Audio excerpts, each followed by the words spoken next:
Okay, everyone, this is incredibly helpful for those of you who are not yet done with your Unit 4 project. So I think the hardest part of the Unit 4 project is knowing the restrictions when you do these linear programming questions. Most of it is done in Desmos, and I trust that you can use Desmos, get your graphs, find your key points, etc. But I wanted to help you set these up. So if you remember, these questions always had either a maximizing or minimizing of profit that you had to do. So, reading through them again, it says here you have 600 yards of cloth available to make shirts and vests. Each shirt requires 3 yards of material, each vest requires 2 yards of material, and they want 100 shirts, 30 vests. Okay, so how you'd write that? First of all, when they say at least 100 shirts, that's like saying X is greater than or equal to 100. At least 30 vests, that's like saying Y is greater than or equal to 30. Then you talk about the 3 of this and the 2 of that and the 600. That's this inequality here. This is what you would type into Desmos, graph, and find your key points, shade the region, and then plug each of those key points into what's called your profit function. The profit function is actually the easiest part because it's always usually the last sentence. So when it says here, each shirt provides a profit of 5 and each vest a profit of 2, since X has been shirts and Y has been vests, that equation would be 5X plus 2Y. And remember, you would plug your key points into that and see which one gives you the biggest or maximized answer. Okay, for question 2, it says Wix is a company that creates and maintains websites. It goes on to say there are 2 different websites. They do entertainment ones and news ones. And then it talks about layout and content. Now, that can be confusing.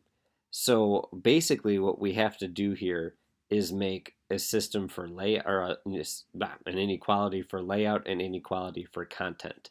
So when you read this, it says entertainment sites have 1.5 hours of layout time needed.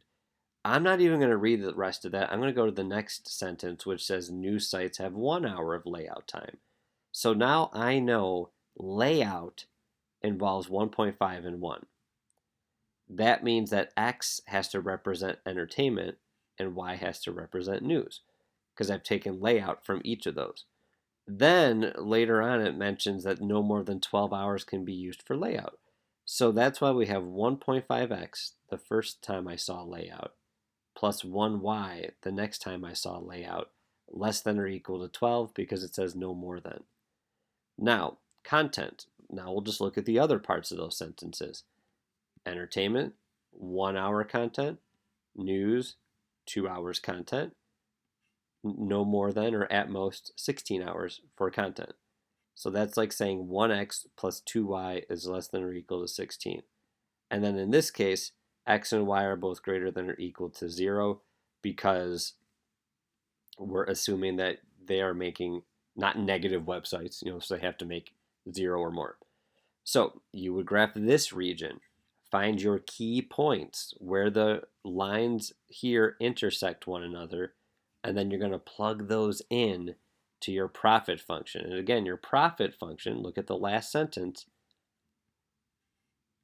or last 2 sentences, 50 for entertainment, 250 for news.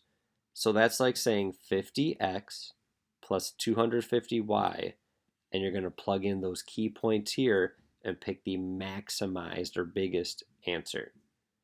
And last but not least, this question, again, I couldn't fit the whole question on here, but it's talking about vitamins and each component you get from taking 2 different brands of vitamin.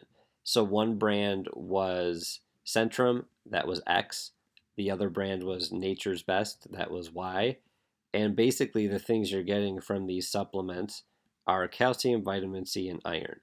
So if you find the calcium amounts for all of the Centrums and the calcium, vitamin C, and iron from Centrum, likewise for Nature's Best. In this case, you're saying greater than or equal to because your body is hoping to get 24 units of calcium, 200 units of vitamin C, and 120 units of iron.